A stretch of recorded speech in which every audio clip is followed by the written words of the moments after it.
Hey Quilter Bees, I'm Mitzi Schaefer. And I'm Kelly. And we are back for the next episode of the Brave Beginner Quilt Course, where Kelly is actually going to learn to sew. So as a reminder, if you've been following along with us, Kelly does know how to sew. Ish. She's hem pants. Yeah. And you made a bag one time. I did make a bag with a lot of help. Very simple bag, yep. So she understands how to sew a straight line. The reason Straight is relative. Takes practice, yeah. So we're gonna bring the camera closer to the sewing machine so you can actually see. If you need to thread your machine or figure out how your machine works, we invite you to go back and check out the episode where you meet your machine to do that.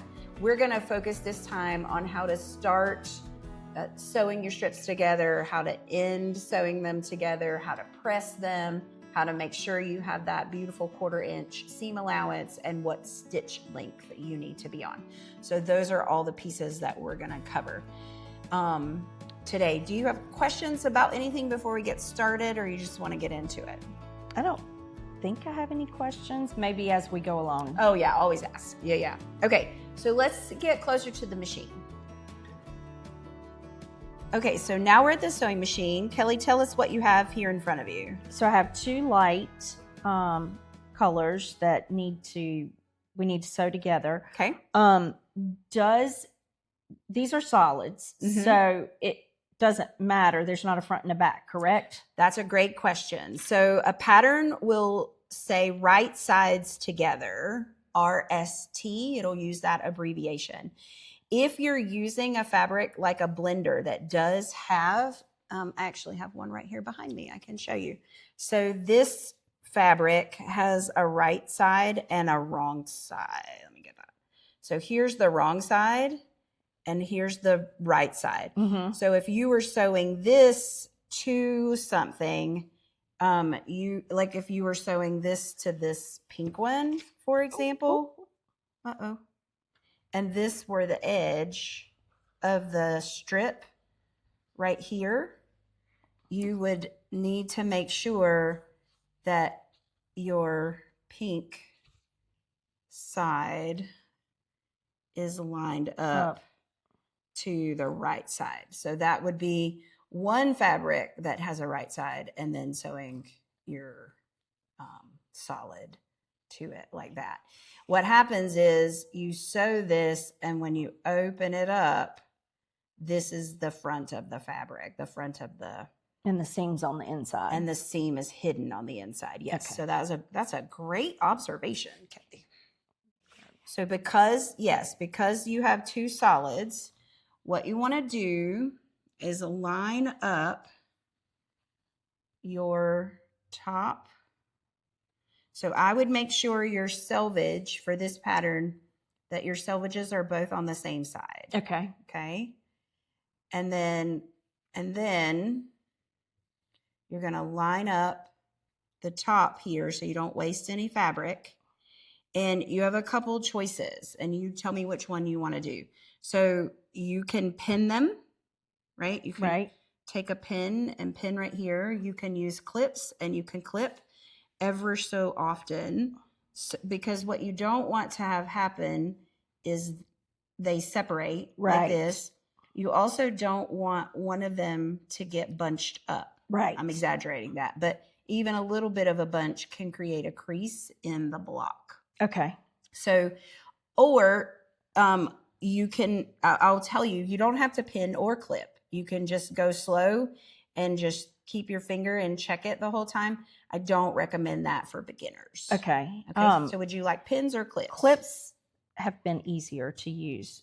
For me, seem to be easier to use. Okay. So we're going to show you pins and clips. So Kelly thinks she's going to prefer clips, but if you want to pin. So do you pin this way or this way? So I recommend when you pin, you can pin this way and you're actually getting more of the fabric, right? But what happens is you don't always see and you sew over your pin.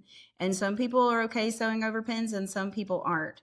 What I suggest is that you come at it this way. Okay. And you just need to go down and up like that. And then when you're sewing, this is sticking out and you can see it coming, and you can sew right up next to it and then pull it out. So what would happen if you sewed over it? Most of the time, it's not a big deal. The needle just pushes it out of the way, but it can break it. Okay. Yeah. If that happens, you want to make sure you get all the little pieces out of your machine. So that's how you would pin. So this is a clip. A clip has a flat side and a curved side. Okay, so the flat side would go on the bottom, so it would slide easier. Yeah, that's right. Okay, so we're going to put it that way, and then you can kind of sew up to it. You want to make sure you don't let the, if you get to the foot and it'll start to turn it, and so you want to pull it off a little bit sooner. So go ahead and let's leave the pin for this one so they can see what happens when you get to a pin, but then you can clip the rest of this. Okay. So, all right, so how often should you clip? I mean, obviously you don't want to go too close, but you don't want to go too far away. Yeah, so again, the better you get at it, the more you practice, the less you'll need to clip. Okay. But for now, I would kind of do a hand's width apart is a good measure. So about right here. Mm-hmm. And it's not an exact science. Okay. And it might feel counterintuitive, but I always like to have one on the end. Okay. Because the ends separate more than anything else, and that will help you get all the way to the end. Like at the very end? Yeah, so in this case, your selvage is much smaller here than it is here. And so I would actually put it right there. Okay. And clip that selvage in there. Yep. Okay, so now we're ready to sew. Let's move closer. Okay, so Kelly, our machine is threaded. If you need to know, if somebody at home needs to know how to do that, they need to go back to the how to, like, meet your machine video that we did. But so our machine is threaded. So this is a 1/4 inch foot, which we talked about in that other video. And you can, good. You can see the 1/4 inch line on the machine, and also the actual foot, the edge of the foot is 1/4 inch from where the needle hits the fabric. So go ahead and line your fabric up there. Good. So it's on the 1/4 inch line, and then you can drop your foot down on top of it. Just a little bit. Okay, and so it moved over just a smidge, not much, but if you lift it up and kind of get it, yep, there you go. Now it's on there. So hold it with one hand and then drop your foot with the other. There you go. Good. Okay, so if you notice, the needle is right where the fabric is going to start. So when Kelly starts, it's just going to start moving forward. Some folks will have sewing machines that have a little knot, and it'll do 3 little stitches in the same place to knot it. This machine does not have that. So for this machine, I recommend a very short back tack. So you're going to take 2 stitches forward and 2 stitches back. Okay. So before she gets started, she does have 1 pin here. I do recommend that you have your pin cushion kind of close so that you can stick your pins directly in it and they don't get like down in your machine or on the floor where your dog can get hurt or whatever by them. All right, so go ahead and start, and you're going to do 2 stitches, and then we're going to back stitch. And for those folks at home, Kelly has the machine set on a 1.8 or 2 stitch length. Okay. Yep, just press the pedal and it'll go. There you go. Oop, stop. Okay. So now you want to go back 2. And here we go.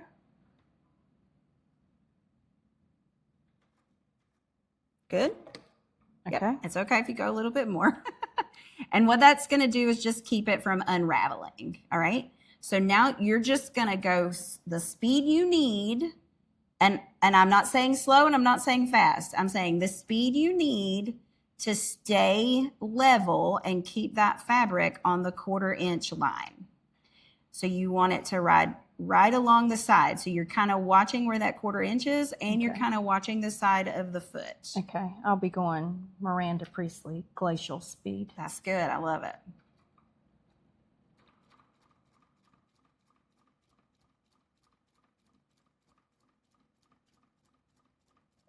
Okay, Good. I'm going to pull the pin out. Yep. Good.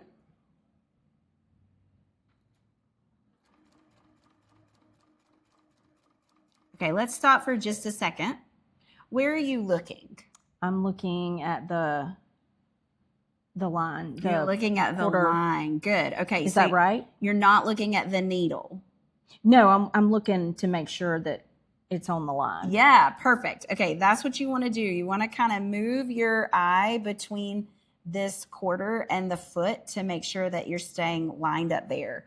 And you also, at the same time, again, everything that you do that's new in life, you add one skill, then add the next skill, then add the next skill. You also want to make sure that your fabrics are staying lined up. Okay. Okay, that they don't get separated on you. Hold on, because Kelly just did something. Let's look at this. So she just laid this up on the table here. And that was really good instinct, because what's going to happen is those little guys are going to catch as they come over the side of the table. That was a really good strategy. Yay, me. Yeah, you. That's right.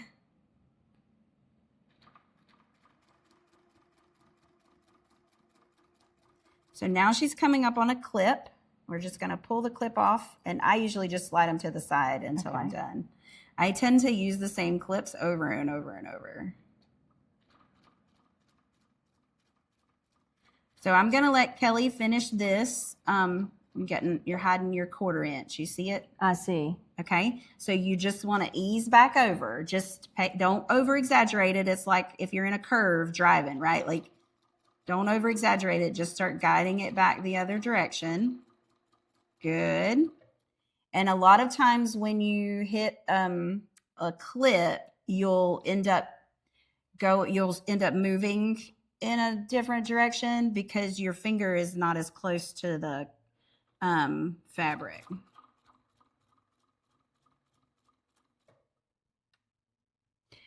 Yeah, try to move your finger up a little closer to there Here? You go. Okay. Yeah, then you'll have a little bit more control over it. Does that feel better? Yeah. Yeah, because you're not trying to steer it from the back. You're steering it from the front. Good. Whoop. And I don't know if you can tell, but Kelly's not like super pressing hard. She's kind of gracefully guiding. It's good when I can use the word graceful with you, right?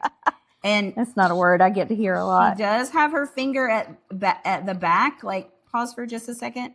She does have her finger back here, like on back here you were holding. What you need to be careful to do is not pull it, right? You don't want to pull this through. You want to let the feed dogs guide it at the speed that you're going, or you'll start to get like a weird stretching, clumping kind of feel. Okay. If you feel like you have to pull it through your machine probably needs to be serviced.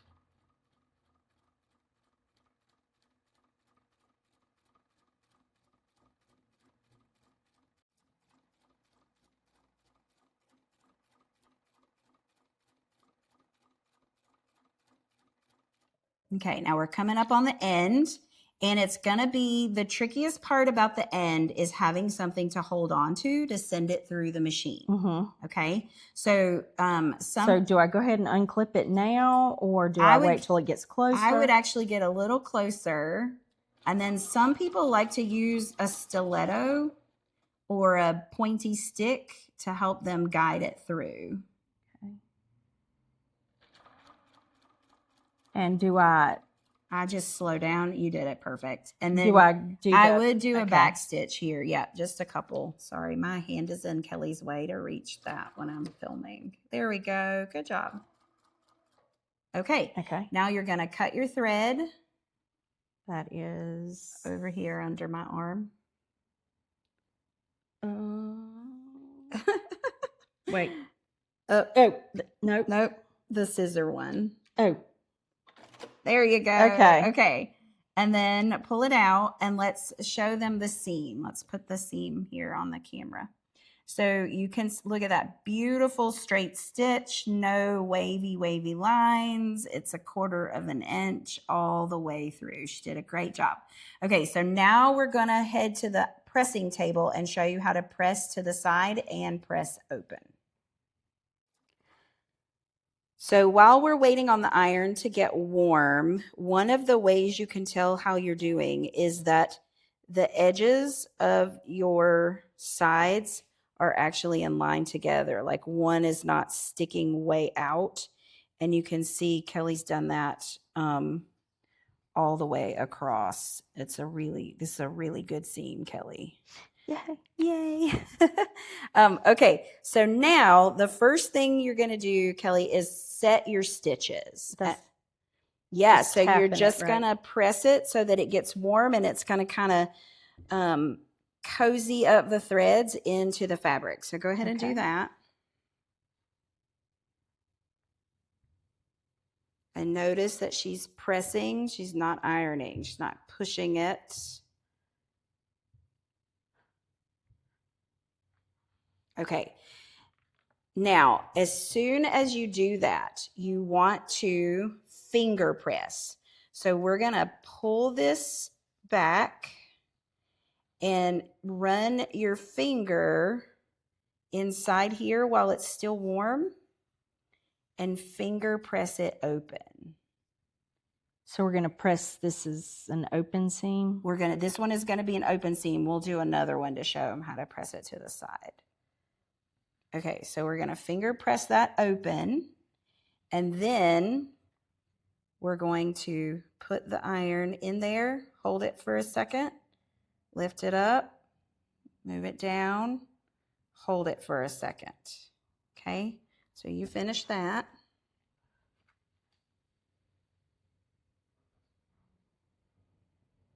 And you can use the point of the iron to kind of help keep it open, but don't stab the fabric because it will misshape it, okay? And then after I press it open, I like to flip the whole thing over and then just make sure it pressed flat and clean, and then press the whole thing from that side also. That side.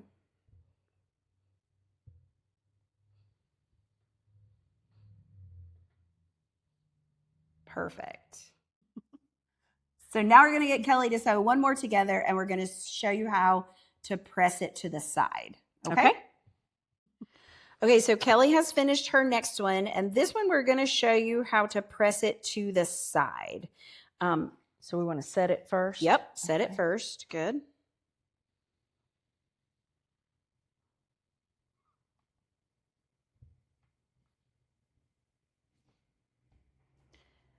Okay, and in the same way we finger pressed it open, this time I like to turn it so that it's this way. Mm-hmm.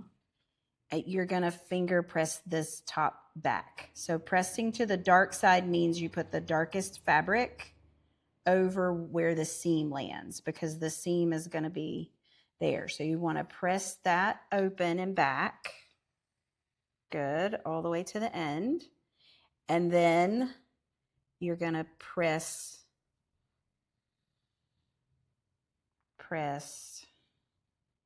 and that's what we mean by pressing it open. So what determines if it's open or to the side? Okay, so Kelly just asked, why would you press some of them to the side versus open? When you press open and you line up the two seams, they're flat, and you have to lay them right on top of each other and pin it to make sure that they don't move when you try to sew them together, which can be a little difficult. But if the pattern is going to get bulky, because this is flatter than this, because this is 2 layers on one side, then the pattern may call for that to be flat. So it's up to the designer. When you press to the side, that bulkier side where the seam is creates this little ridge right here. And so if you have two ridges, if you pull the ridges together,